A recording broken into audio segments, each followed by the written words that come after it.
This age of distraction and era of skepticism when presenting requires drastic antidotes. Find out more in today's show.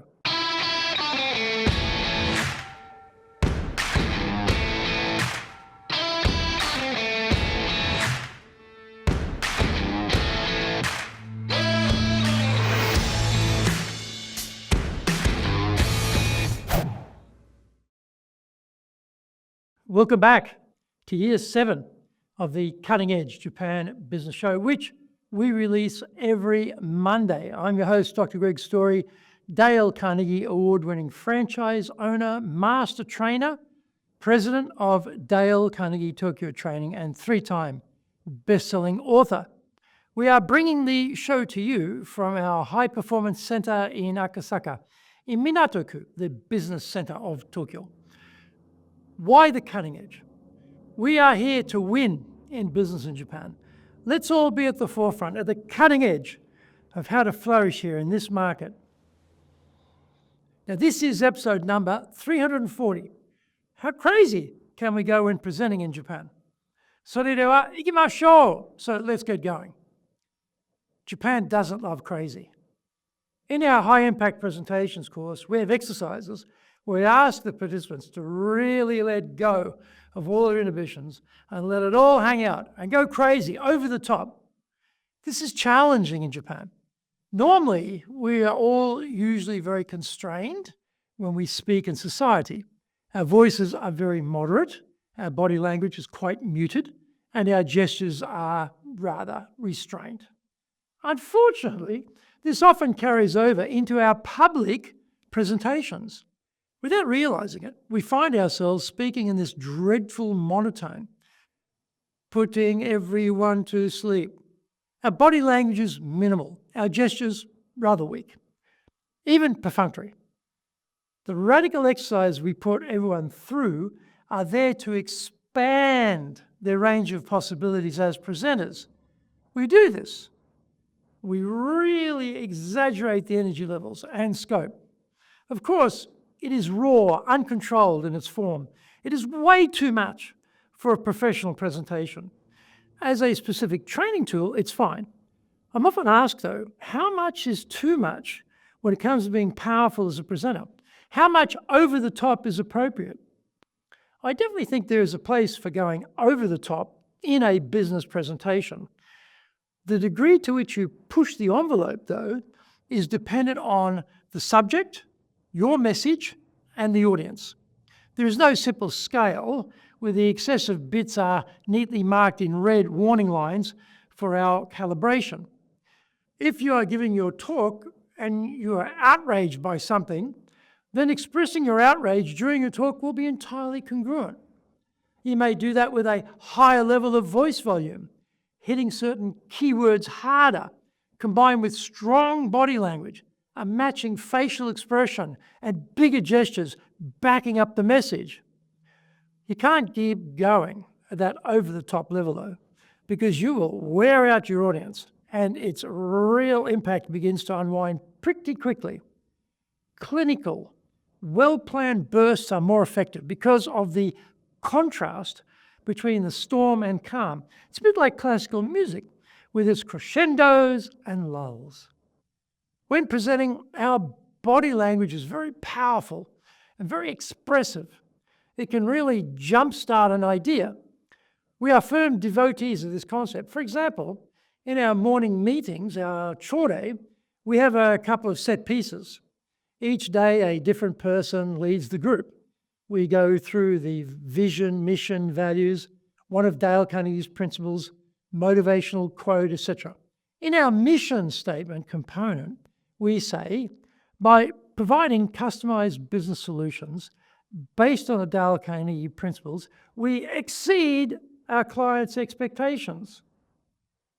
When the chore leader says the word exceed, everyone does their version of thrusting a pointed finger as high as possible, upward toward the sky. At another point in the chore, we talk about our mantra, which is our 10x your thoughts and our actions. We used to do this by thrusting our arms across our chests, opening up the fingers of both hands, so that we are expressing the symbol of an X shape and the number 10. One of the team had the genius idea of going more over the top. So now we stand with our feet well apart and push both arms out and upward at 45 degrees, so the effect is to create a cross symbol in the same shape as the letter X. It's a very dynamic movement and very powerful in communicating the idea behind it. Find out more when we come back from the break. If you want to become a fully competent and confident presenter, then do the High Impact Presentations course. We are all being judged when we speak, be it in the internal team meeting or in a public environment, be it the big bosses, clients, or an industry audience. Everyone is evaluating us. Don't blow it. Get the best training on the planet. Do the High Impact Presentations course now in either Japanese or English.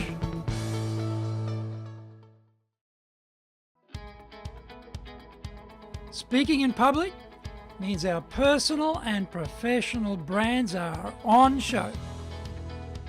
Let's make it a total success. Japan Presentations Mastery is the Bible for presenting in Japan. This is the most comprehensive collection of experience and insight on presenting that you will ever need. Don't work it out by trial and error. Buy Japan Presentations Mastery and learn how to be confident, clear, and persuasive.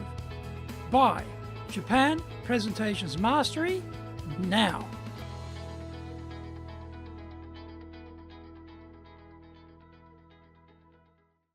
Welcome back. What has this got to do with presenting in public? The difficult part is to free ourselves from the limitations and constraints of normal daily conversation. Usually we are highly restrained by societal conditioning, and so we need to let some pizzazz come into our presenting persona. Our daily chore gets us used to going over the top. How can we change what we've been doing for so many years? Let's start small. When speaking in public, just hitting a key word very loudly or elongating its pronunciation is very dynamic. This pattern break will grab your audience's attention. It helps us to break through all of the mental clutter and minutiae that is dominating their thoughts and preventing them from giving us their full attention. Always assume that when they enter the venue, their brains are already completely and totally full. And we have to create some space for our ideas and main points. When we combine a key word with a big gesture, then the amplification of that message becomes very powerful. I noticed this when I was presenting to an audience of 5,000 people. The venue was large. The seats at the back were far away. To the top tier guests in the very back row, I was as big as a peanut from that distance. In this case, you have to use the whole stage, center, left, right, and the stage apron. You have to employ very exaggerated gestures to overcome the tyranny of distance from your audience seated in the cheap seats at the back. Props are another area where some showmanship can work well.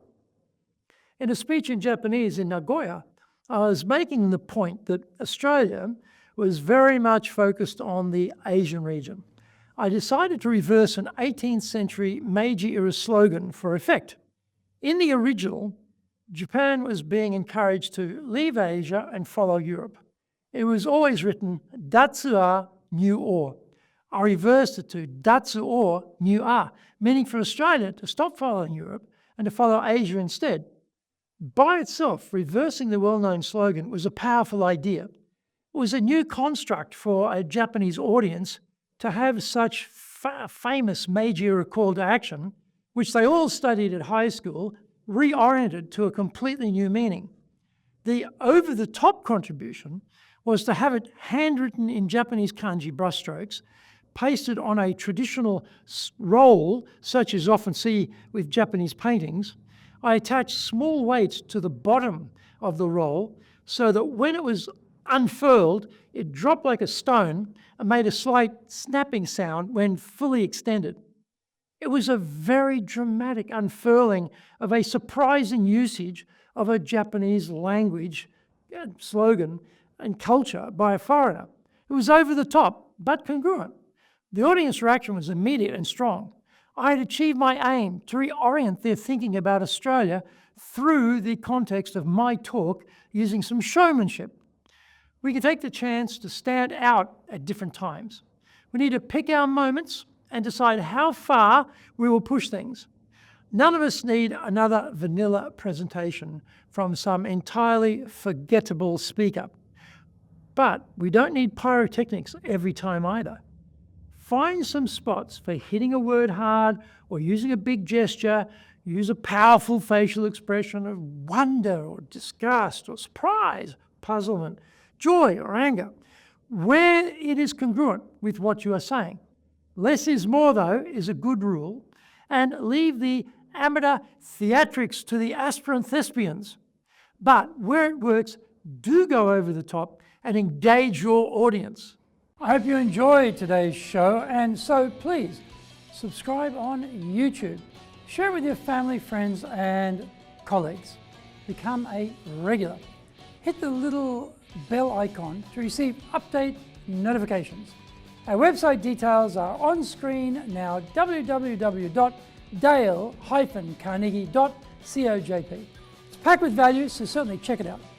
We try to offer as much value as possible, so you might also enjoy our other shows. In fact, we are releasing content 6 days a week. For podcasts, Mondays for the Cutting Edge Japan Business Show, Tuesday for the Presentations Japan series, and every second Tuesday for the Business Tatsujin no Oshie Show, Wednesdays for the Sales Japan series, Thursdays for the Leadership Japan series, and every second Thursday for the Business Pro Podcast Show, Fridays for the Japan Business Mastery Show, and Saturdays for Japan's top business interviews. Now you get these wherever you get your podcast. Also, every Monday we release the Cutting Edge Japan Business Show. Every second Thursday we release the Business Pro Television Show, and every Friday the Japan Business Mastery Show. Saturdays, every Saturday we're releasing Japan's top business interviews. These are all on YouTube. We appreciate your support, and please let others know about it so they can benefit too. We want to make a contribution to helping people build their careers and businesses, and so please join with us in that endeavor. In episode number 341, we're going to talk about don't get sabotaged by your colleagues when selling in Japan. So yoroshiku onegai itashimasu. Please join me for the next episode of the Cutting Edge Japan Business Show. We are here to help you. I've only got one direction in mind for you and your business, and that is up.